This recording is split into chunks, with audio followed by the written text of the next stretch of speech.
Պարոն Միրզոյան, ինչպես է գնահատում եկեղեցի պետություն հարաբերությունները, որը վերջին ամիսներին լարված է, գիտենք, որ 3 սրբազաններ են կալանավորվել, կան նաև կալանավորված քահանաներ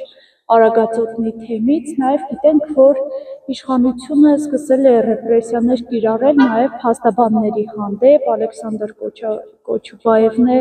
2 ամսով կալանավորվել ֆեյսբուքյան գրառման համար, Ձեր կարծիքով այս իշխանությունները ինչ են փորձում ցույց տալ իրենց այս գործողություններով։ Ըստ էության, բոլորիս համար էլ պարզ է, որ իշխանության չագեշտավոր եւ հայ առաքելական եկեղեցու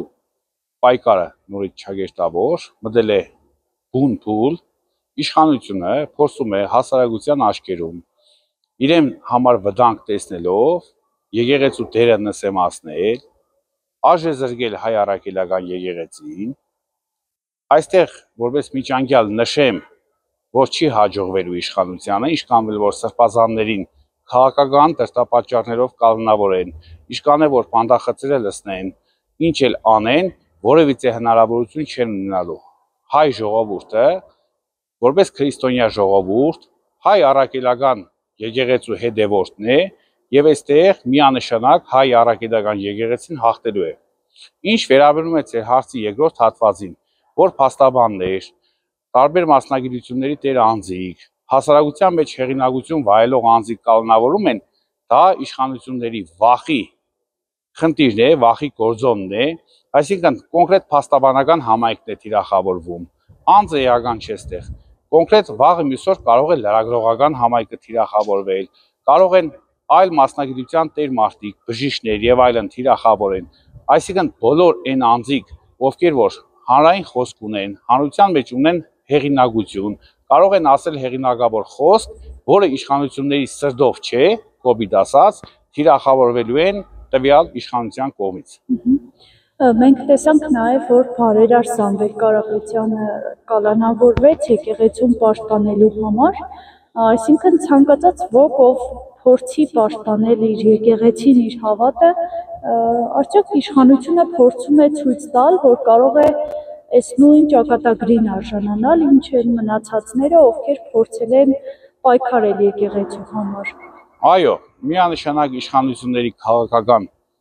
դրդապատճառներով իշխանության կողմից ձերբակալված անձիկ բացառապես իշխանության վախի հետևանքներն են, լինի գործարար Սամվել Կարապետյանը, լինի հասարակության մեջ հեղինակություն վայելող այլ անձ, մանկավարժ, իրավաբան, բժիշկ, իշխանությունների խնդիրը մեկն է, բացառել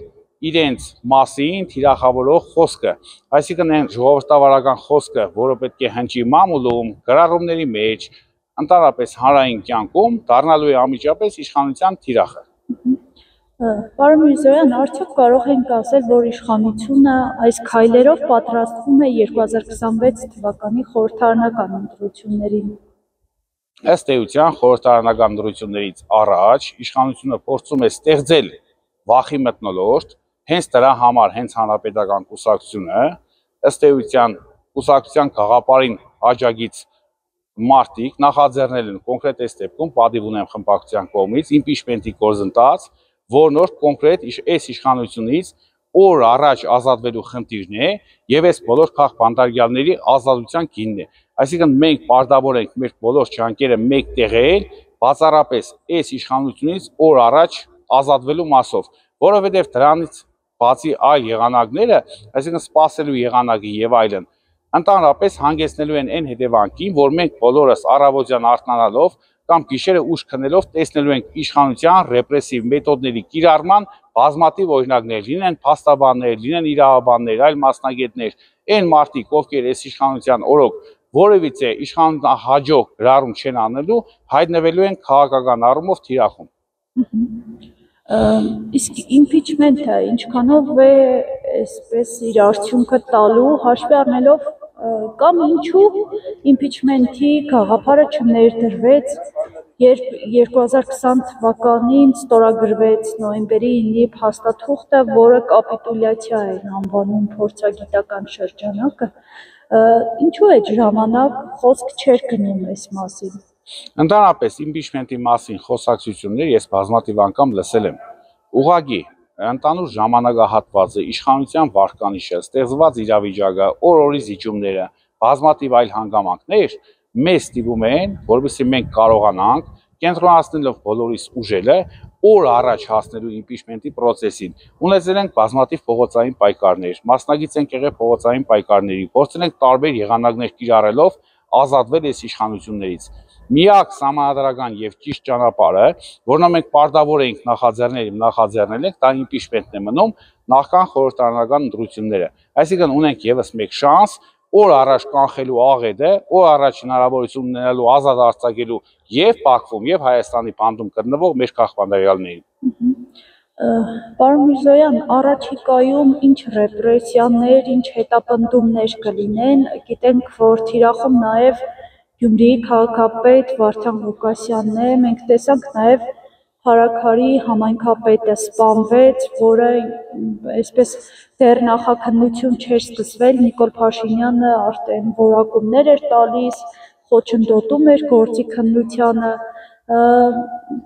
առաջիկայում այսպիսի հաշվեհարդարներ արդյոք կլինեն, ինչ է սպասվում։ Ես նշեմ, որ ռեպրեսիաները շարունակվելու են ցանկացած մեթոդներով եւ եղանակներով։ Բոլոր այն անձիկ լինեն տեղական ինքնակառավարման մարմինների ղեկավարներ, լինեն ազգային ժողովի պատգամավորներ, լինեն հասարակական գործիչներ, մտավորականներ, փաստաբաններ, բժիշկներ, ցանկացած ոլորտի անձ, ով այս իշխանության համար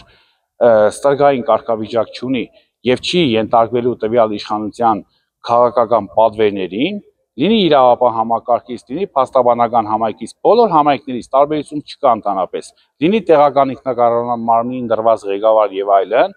թիրախավորվելու է, որովհետեւ իշխանությունները հենց իր վախի պատճառով փորձելու են թիրախավորել տվյալ անձանց, այսինքն ընդդիմադիր խոսքը, ընդդիմադիր հայացքը, բոլոր գաղափարները թիրախավորվելու են իշխանության կողմից, շարունակվելու են ռեպրեսիաները, ել ավելի են ուժեղանալու, իշքան ժամանակահատվածը առաջ գնա եւ իշխանությունները զգան իրենց անկող վարկանիշը, այդքան ռեպրեսիաները շարունակվելու են։ Իշխանությունները հայտարարում են, որ 2026-ին իրենք դարձյալ լինելու են իշխանություն, իսկ ընդդիմությունը ստանալու է շառաչունատակ ժողովրդի կողմից, նրանք ասում են, որ նույնիսկ փոքրիկ ֆրակցիայում տեղ չի ունենալու ընդդիմությունը, որտեղից է նրանց այս ինքնավստահությունը։ Դա ինքնավստահություն է, որը որևէ հիմք չունի, ըստ էության իշխանությունները շատ լավ գիտակցում են, որ շատ համայնքներում պարտվել են, օր-օրի իրանց պատվիրած սոցիալական հարցումներով տեսնում են իրենց վարկանիշի անկումը, գրեթե զրո իր մոտ վարկանիշը, այսինքն օր-օրի հասարակությունը հասկանում է, գիտակցում է, որ տվյալ իշխանությունը աղետ է մեր երկրի համար, հենց դա է այս իշխանությունների ռեպրեսիաների եւ նմանատիպ հայտարարությունների պատճառը։ Ուղղակի մտորոշտ են ստեղծում, որ ունեն իրենք վարկանիշ, ունեն հեղինակություն, կարող են հաղթել ընտրություններում, բայց չարաճար սխալվում են։